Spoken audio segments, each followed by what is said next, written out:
Iran का अगला नेता कौन होगा? क्या आयतुल्लाह अली खामेनेई के बेटे को मिलेगी सत्ता? दोस्तों, मध्य पूर्व की राजनीति में इस समय सबसे बड़ा सवाल यही है कि ईरान का अगला सुप्रीम लीडर कौन होगा। दुनिया भर की मीडिया में चर्चा है कि ईरान के सर्वोच्च नेता अली खामेनेई के बाद अब उनके बेटे मुज्तबा खामेनेई को देश की कमान सौंपी जा सकती है। हालांकि अभी आधिकारिक घोषणा नहीं हुई है, लेकिन ईरान के अंदर और बाहर दोनों जगह यही चर्चा है कि सत्ता का ताज खामेनेई परिवार के अंदर ही रह सकता है। रिपोर्टों के मुताबिक ईरान की शक्तिशाली संस्था असेंबली ऑफ एक्सपर्ट्स नए सुप्रीम लीडर का फैसला करने वाली है और इस दौड़ में सबसे मजबूत नाम मुज्तबा खामेनेई का बताया जा रहा है। आज की इस वीडियो में हम जानेंगे ईरान का अगला नेता कौन हो सकता है, मुज्तबा खामेनेई कौन है, क्या ईरान में सत्ता पिता से बेटे को जाएगी और इससे दुनिया की राजनीति पर क्या असर पड़ेगा। तो चलिए शुरू करते हैं। ईरान में सुप्रीम लीडर कितना ताकतवर होता है? सबसे पहले यह समझना जरूरी है कि ईरान का सुप्रीम लीडर आखिर होता क्या है। ईरान में असली ताकत राष्ट्रपति के पास नहीं, बल्कि सुप्रीम लीडर के पास होती है।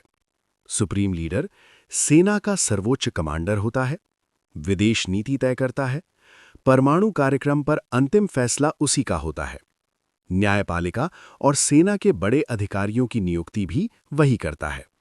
इसलिए अगर कोई व्यक्ति ईरान का सुप्रीम लीडर बनता है तो वो पूरे देश का सबसे शक्तिशाली व्यक्ति बन जाता है। 1979 की इस्लामी क्रांति के बाद अब तक केवल 2 लोग इस पद पर बैठे हैं, रूहुल्लाह ख़ुमैनी, अली खामेनेई। और अब तीसरे नेता के नाम को लेकर पूरी दुनिया की नजरें ईरान पर टिकी हुई हैं। अली खामेनेई कौन थे? अली खामेनेई पिछले 3 दशकों से ज्यादा समय तक ईरान के सुप्रीम लीडर रहे। उन्होंने 1989 में सत्ता संभाली और तब से ईरान की विदेश नीति तय की, अमेरिका और पश्चिम के खिलाफ सख्त रुख रखा, ईरान के परमाणु कार्यक्रम को आगे बढ़ाया। उनके शासन में ईरान एक मजबूत क्षेत्रीय शक्ति बनकर उभरा। लेकिन हाल के घटनाक्रमों के बाद अब सवाल उठ रहा है कि उनके बाद ईरान का नेतृत्व कौन करेगा। अब बात करते हैं उस व्यक्ति की जिसका नाम सबसे ज्यादा चर्चा में है। मुज्तबा खामेनेई अली खामेनेई के दूसरे बेटे हैं। उनका जन्म 1969 में ईरान के मशहद शहर में हुआ था। वे एक धार्मिक विद्वान हैं और कौम के धार्मिक संस्थानों में पढ़ाई कर चुके हैं। हालांकि उन्होंने कभी कोई बड़ा सरकारी पद नहीं संभाला, लेकिन ईरान की राजनीति में उनका प्रभाव काफी बड़ा माना जाता है। कई विशेषज्ञ कहते हैं कि वे अपने पिता के सबसे भरोसेमंद सलाहकारों में से एक थे। मुज्तबा की ताकत कहां से आती है? मुज्तबा खामेनेई की ताकत का सबसे बड़ा कारण है उनका संबंध ईरान की शक्तिशाली सैन्य संस्था रेवोल्यूशनरी गार्ड से।